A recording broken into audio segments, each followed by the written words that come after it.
Bien, ahí estamos, ¿eh? Hace un ratito recorríamos otras zonas de Buenos Aires, un tránsito liviano para este enero. Se llega mucho más rápido a cada lugar que uno se propone realmente en las avenidas y en los accesos. Fíjense ustedes que son las 18:45. Habitualmente a esta hora la salida o la entrada a la ciudad de Buenos Aires es caótica. Y ahí circula nuestra motocam sin ningún problema por esta avenida.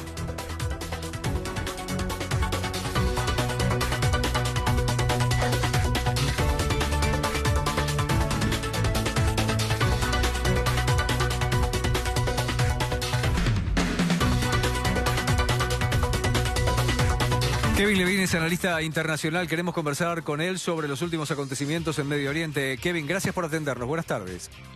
Muchas gracias a ustedes por la invitación y buenas tardes. En primer término, tengo que preguntarle si ha podido escuchar algo, si sus contactos le han dicho, si usted sabe de la posibilidad de la existencia de un ataque más sobre Bagdad, un par de misiles del tipo Katyusha que habrían caído. Mire usted que usó el potencial porque nadie se atreve a confirmarlo, más allá de la existencia de unas sirenas, un par de Katyusha que habrían caído a 100 metros de la embajada de los Estados Unidos en Bagdad. ¿Le ha llegado esa información? La realidad es que no estuve siguiendo los últimos minutos de las noticias. Puede ser, la realidad es que después de la última intervención de Trump no quedó claro si este era un punto final a este capítulo de tensiones entre las dos partes, pero no me extrañaría que haya más problemas. El discurso de Trump dejó la situación bastante confusa y de parte del gobierno iraní también tenemos señales poco claras sobre cuál es la intención a futuro. Si es que vamos a dar vuelta a la página y empezar una nueva ronda de negociaciones, o si tenemos algunos días más de tensiones entre las dos partes. Da la sensación que podría ser esto. Por empezar, la escalada de versiones de una parte y de la otra habla de temas muy distintos, porque de no haber bajas, según dice el presidente de los Estados Unidos, a lo que dice la televisión estatal de que hay por lo menos 80 soldados de los Estados Unidos muertos, hay una enorme diferencia. Tal cual. Es un tema sobre el cual no tenemos claridad sobre muchos temas. Un tema en discusión es cuál fue el impacto del golpe iraní sobre las bases estadounidenses en Irak. Yo diría que lo más probable es que en este caso la parte estadounidense tenga razón, porque no es un tema sobre el cual hay mucho margen para mentir frente al público estadounidense.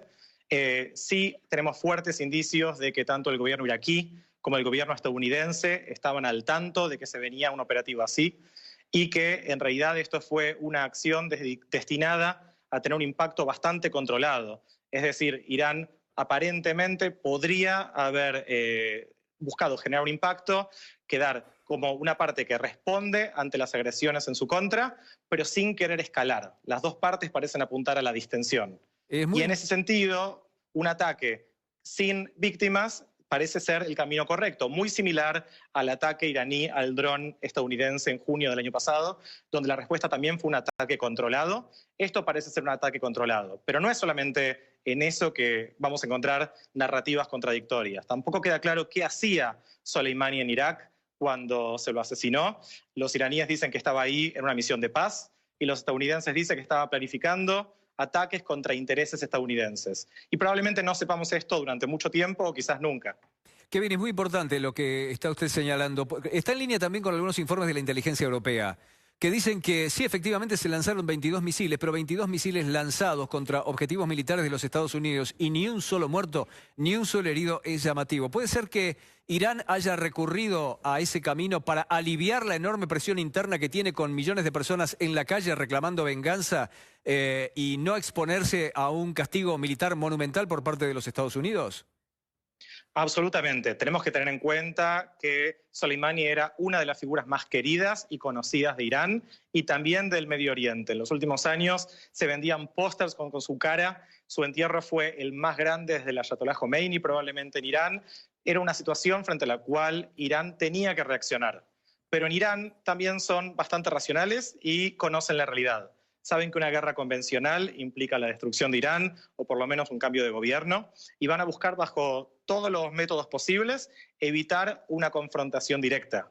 En Estados Unidos también, si bien probablemente la victoria estadounidense sería el final de una guerra directa entre las dos partes, Irán tiene recursos como para generar suficiente daño a Estados Unidos, sobre todo en el medio de una campaña electoral como está atravesando ahora Estados Unidos. Recordemos que en junio del año pasado Estados Unidos se sorprendió con la precisión con la cual Irán pudo bajar un dron estadounidense. Es decir, Irán tiene la información de inteligencia, tiene la tecnología como para realizar un ataque preciso, y si no hubo víctimas, lo más probable es que esa era la intención.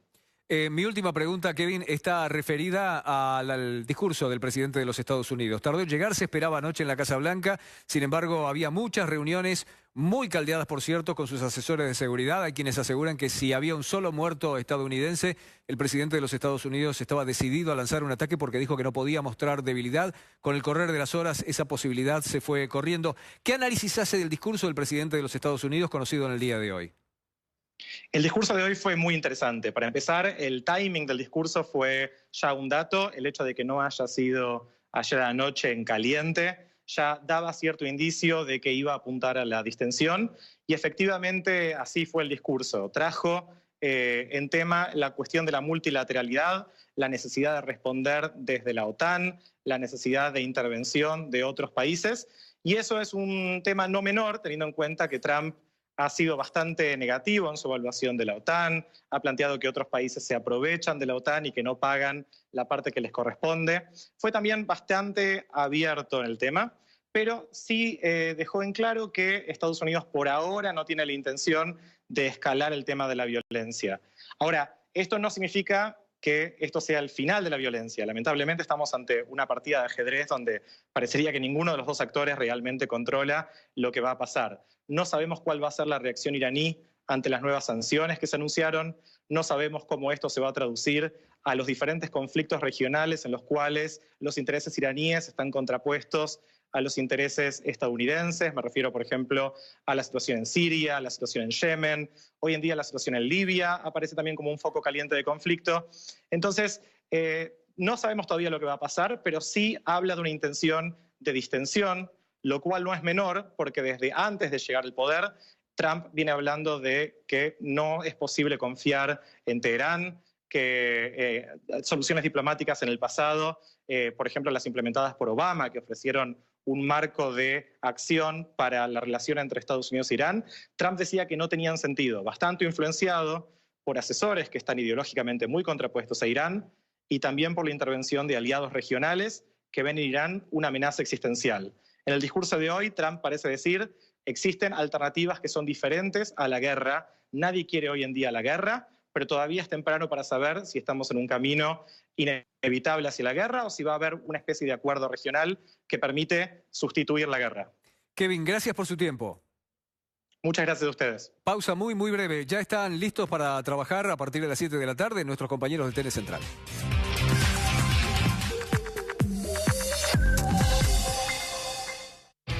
Nuevo Toyota Yaris. Podés elegir el Yaris 4 puertas. Podés elegir el Yaris 5 puertas. Toyota Yaris, crea tu momento. Este fin de semana Carrefour es gigante. Hasta el lunes, 80% de descuento en la segunda unidad de marcas de conservas de pescado, salsa frías, galletitas. Y con Mi Carrefour en marcas de jabón para la ropa, shampoo, papel higiénico. Y también 3x2 en marcas elegidas de cervezas, gaseosas y jugos. Y mucho más en carrefour.com.ar. Llega el mismo jamón con un 30% menos de sodio. Nuevo jamón cocido reducido en sodio de Paladini. Nacimos para esto. Todavía queda mucho por descubrir en el camino. A bordo del Modesta Victoria, Mario Marquich nos lleva a conocer el barco que es uno de los grandes emblemas de San Carlos de Bariloche. Es difícil encontrar hoy en día un barco de 76